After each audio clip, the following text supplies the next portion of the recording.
Good morning. This is Friday, August 21st, and we are going to cover section 1.5, day 2, analyzing graphs of functions. Again, you can read the I can statements below. Today we're going to learn how to use the graphing calculators to find exact values of relative maximum and minimums, and we're also going to use them to approximate the values. And then we're going to learn how to find the average rate of change of a function and identify even and odd functions. So let's go ahead and get started. A relative minimum and relative maximum. We use the word, we all know what minimum and maximum are, but we use relative because on many graphs, there's not a definite relative there's not a definite maximum or a definite minimum. So we use the term relative in order to discuss maximums and minimum values. One of the easiest ways to talk about maximum and minimum values are, where does your graph start changing directions? Where does it go from increasing and decreasing? Where are those peaks and where are those valleys? So if we look at a couple of examples here that I'm getting ready to put up on the board, if you look at the normal cubic function, okay, we see that it has a peak right about here and it has a valley right here. Well, we refer to this first peak as the relative maximum. The reason why it's just a relative maximum again is because that's the relative maximum at that point, but if you look over here on the right side of the graph, it continues to go higher. So it's not the absolute maximum, but we call it a relative maximum point. And then this valley here would be considered the relative minimum.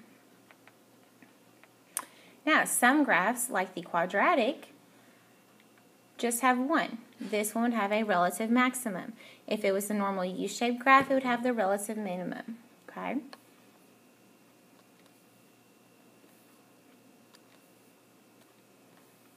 So example 1. Use the graphing calculator to approximate the relative maximum of the function. So we're going to type that into our calculator.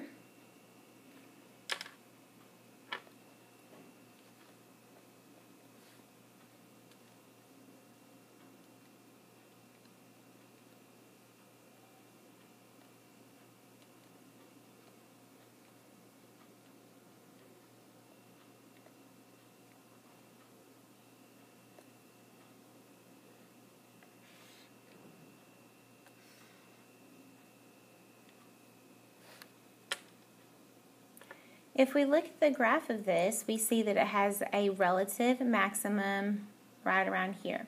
Now, it says to approximate the relative maximum, so we can approximate it. Whenever we talk about maximum and minimum values, oftentimes you'll see them listed as an ordered pair, but remember what talks about the height of something, it's your y-coordinates. So get in the habit of not giving me necessarily the ordered pair, but what the y value is at that maximum point. So looking at our graph, we can approximate it to be about 1, 2, 3, 4, 5, 6. So y equals 6. Well, let's use our graphing calculators to find the actual relative maximum. To do that, we're going to go back to our second calc. This time we're looking for a maximum, which is number 4. Again, it's going to ask for left bound, right bound. So you want to move your cursor to where it's to the left of your peak and then hit enter. So left bound. We want to go to the left of where we think our maximum is, hit enter. Then we want to move it over to where we think the right of our maximum point is, hit enter. And then it's asking us to guess again, which we don't do, so just another enter. And if you look, we can see our approximation was almost accurate, okay? We approximated it to be y equals 6, and the actual was y equals 6.0625. So that's how we can use our graphing calculators to find the relative maximum, and then you do the same for relative minimums. Okay, if we look at the next page, we can see a couple of definitions. First of all, the slope of a line is also known as rate of change, and that's actually one of the first ways in middle school that you learn about slope is by talking about it as a rate of change. Also, for nonlinear graphs whose slope changes at each point, the average rate of change between any 2 points, x1 and f of x1, remember, f of x is also your y, okay? But since we're talking about a function, we really don't want to be using y1 and y2. We want to use the f of x1 and f of x2. Is the slope of the line through the 2 points. And you can look at page 60, figure 1.62 on page 59 for an example. The line through the 2 points is called the secant line. And the slope of this line is denoted as m secant. So m for your slope and then of your secant line. So this average rate of change is used to find the slope at just between 2 points on a non-linear, so a curve, a cubic, a quadratic, on a non-linear function. So that's what we'll use the average rate of change for. Okay, here's our formula for average rate of change. Remember our ordered pairs were x1, f of x1, and x2, f of x2. So those were our ordered pairs, and if you remember your slope formula, it was y2 minus y1 over x2 minus x1. It's the same thing, only instead of using y's, we're using f of x's. We still have the change in y over change in x, which will give us the slope of this secant line. Okay, here's our next example. Find the average rate of change. F of x equals x squared minus 2x from the following points. So again, here is our average rate of change, the slope of our secant line, f of x2 minus f of x1 divided by x2 minus x1. Now, to find f of x2, here's our x2. What are we going to do with it? We have to substitute it in. So right now, I want you to pause and take a minute to find f of x2 and f of x1. Okay, if you look, f of x2, so f of 3, substitute 3 in for both of your x's, you get 9 minus 6, which is 3. And then f of negative 1, substitute negative 1 in, we end up with 1 plus 2, which equals 3. So if you plug it into this formula right here, f of x2 minus f of x1, 3 minus 3, over x2 minus x1. So we end up with 0 over 4. Well, 0 divided by 4 is 0. So that would be the average rate of change of that function when x1 is negative 1 and x2 is positive 3. I want you to do the same, but I want you to do example B on your own. And here's what you should have gotten. F of x2 equal negative 1. F of x1 equals 0. So negative 1 minus 0. Over x2, 1 minus 0 equals negative 1. So those are the slopes of the secant lines for the average rate of change. Okay, the distance s in feet of a moving cart from a stoplight is given by the function. S of t equals 30t to the 3/4. Find the average speed of the car. So again, we're finding the average rate of change. But this time we're given a different function. So S of T2 is going to be 30 times 5 to the 3/4. And you can type that into your calculator. If you type that in your calculator, you see that you get 100.311. Try and let's get in the habit of using 3 decimal places. So S of T2 is going to be 100.311.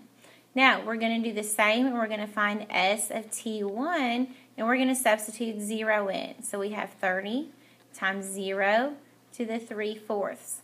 Type that in and see what you get. As you can see, for T2, you end up with 0. All right, so plugging it into our average rate of change formula, we're going to have 100.311 minus 0. Divided by 5 minus 0.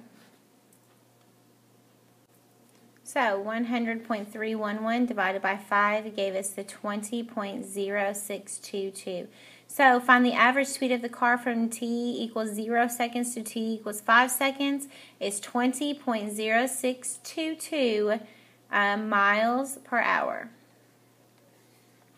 Okay, don't forget your units. Actually, this will be seconds, won't it?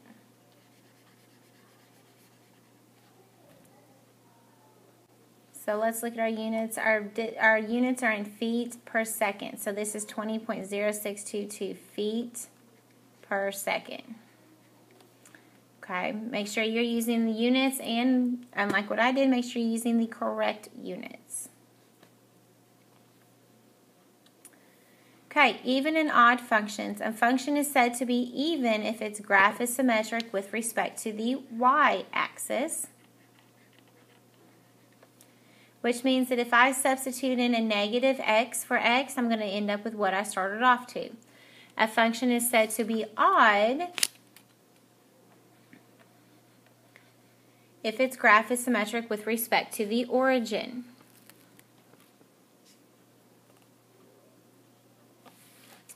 In this one, f negative x is going to give us negative f of x. Okay, example 4. Determine whether f of x equals 5 minus 3x is even, odd, or neither. So if we're going to determine if a function is even. Okay, remember from before we said that if we substitute in a negative x, we should end up with what we started off with. So looking at our function, if I substitute in negative x, I'm going to have 5 minus 3 times negative x. If I simplify that, that becomes 5 plus 3x. Is that the same as our original? No. So that means it's not even. Okay? Let's check the odd. For odd, this time if we substitute in a negative x, we should end up with negative f of x. Well, look what we got whenever we substituted in for the negative x in down here. We ended up with 5 plus 3x. Is that the opposite? That's what that negative means there. Is that the opposite of what we started off with? No. If it were the opposite, it would be negative 5 plus 3x. But it's not. So this one is said to be neither even nor odd.